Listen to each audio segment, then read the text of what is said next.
All right, so we are going to start by talking about ClassDojo since that was kind of the main one that we were looking at.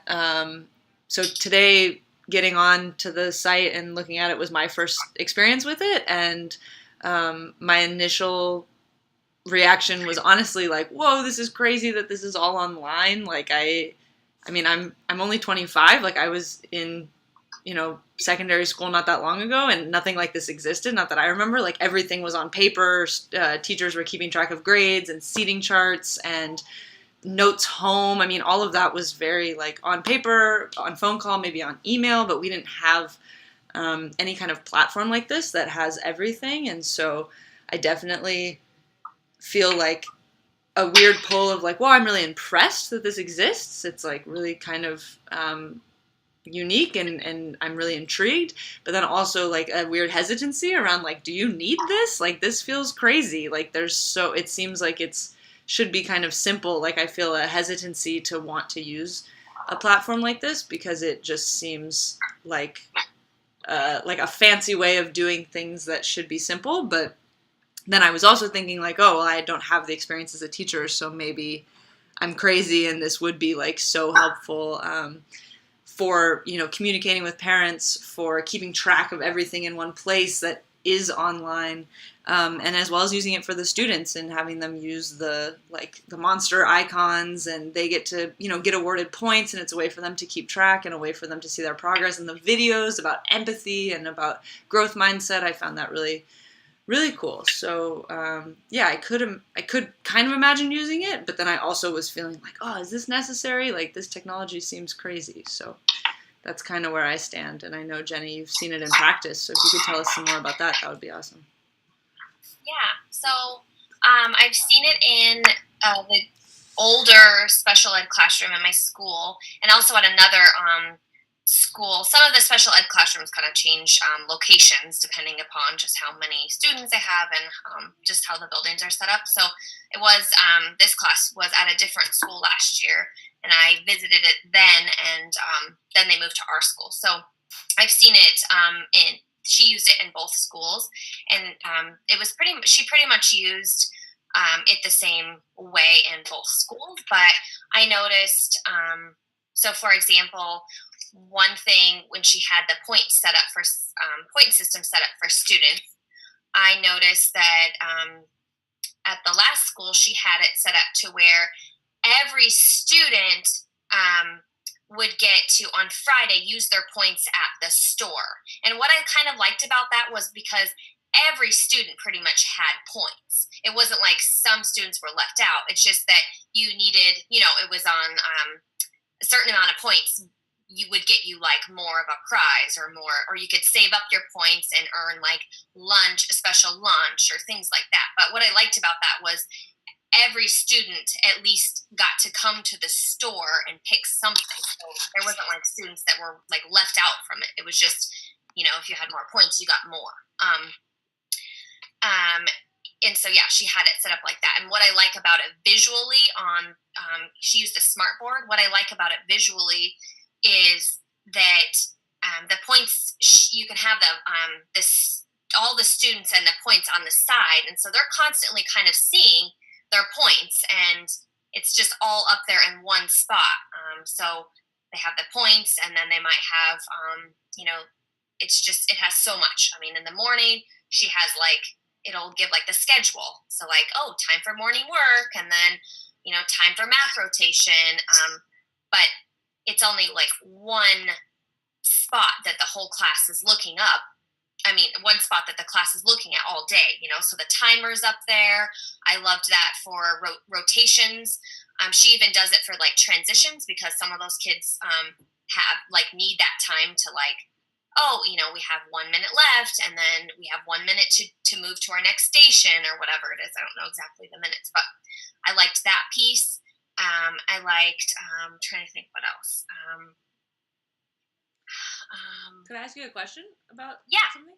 What were some of the things she gave points for? I don't know if you can see, but I just shared my screen and I have the ClassDojo thing that I created Yeah, up, that's and perfect. they give you some examples, and I thought Yeah. these examples were really neat because they weren't like related to content or anything, right? Like it's more like how are you as a human, and what are some of the like character traits that you're exhibiting and like behavior things instead of performance. I see those as separate. So I'm curious what you saw that teacher giving points for. Do you know? I think, I mean, what I've seen mostly is just on being on task. I've seen a lot of these. Her due points for all of these. Okay. But Like students for that are helping struggling, others. I see her doing more of like giving a lot of extra points for a student who's been struggling. Then they're just kind of getting points easier because that helps them be more motivated, or like a positive redirection to get them working or whatever.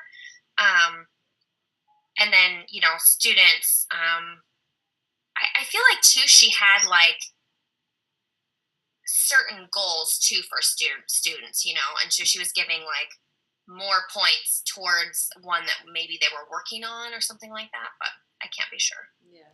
And do you know if she used it besides the points and the students? Like, because I know, like I mentioned earlier, you can also use it to communicate with parents, and then, for yourself, like to keep track of attendance and seating charts and kind of the things that a lot of those other tools do. Like ClassDojo does all of it. Yeah. I don't know everything that she uses it for, but I know she does use it for student work, and she has it. And I like I said, I don't, since I haven't actually used it myself, I don't know how, but she has it sort of connected through. So she has it up on the smart board, and then it's like on her computer, and then she also has it linked to like an iPad.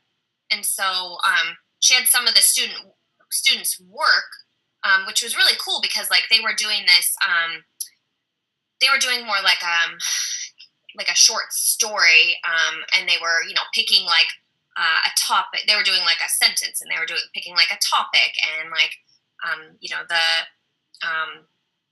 they were just like, they had little cards that they were kind of making the sentence, and then writing a story from it. And so she took a picture with the iPad, and then that was like, she had like it like transferred into that program, and so she could share with the parents at like conference time, like, oh, here's an example. And it was just so cool because it was like so easy to just take a picture versus like trying to collect all those right, because they were kind of in the middle of it, you know what I mean? And it was like she could just take the picture and have it uploaded, and it was like, oh, that's cool. Yeah, that's neat. Easy and simple. That's cool. But I haven't seen her use like the seating part of it. I don't know if she does that or not. I didn't see her use the noise meter too. I know that's kind of cool. I think it's set up like I kind of just watched the little video or whatever, but I haven't seen her use the noise one or the smart seating chart. So I feel like the noise tool, the noise level, right, for like kids to visualize that and see, because when they're talking amongst themselves, how they can't really gauge how loud they're being really, because they're all participating, and so any kind of visual like that, I think, is really helpful for kids, just to see like, whoa, you guys are really being loud. right, look at the difference when you're doing this versus this. And that kind of ties in, I don't know if we're still talking about it kind of just ties in with the best sand timer. I know there's lots of different classroom timers, lots of digital ones. There were probably, there were a bunch of different ones that came up.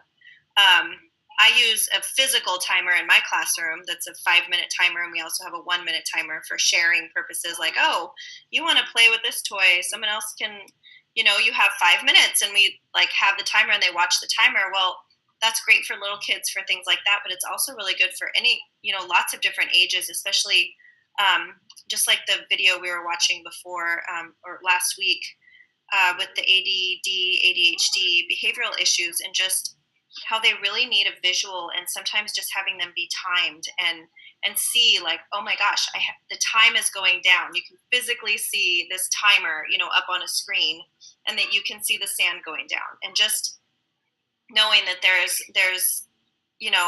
they have to get work done within a certain amount of time. Whereas, if you leave it kind of open-ended, then kids are just kind of dazing off and space. I mean, I'm guilty of that, doodling in my little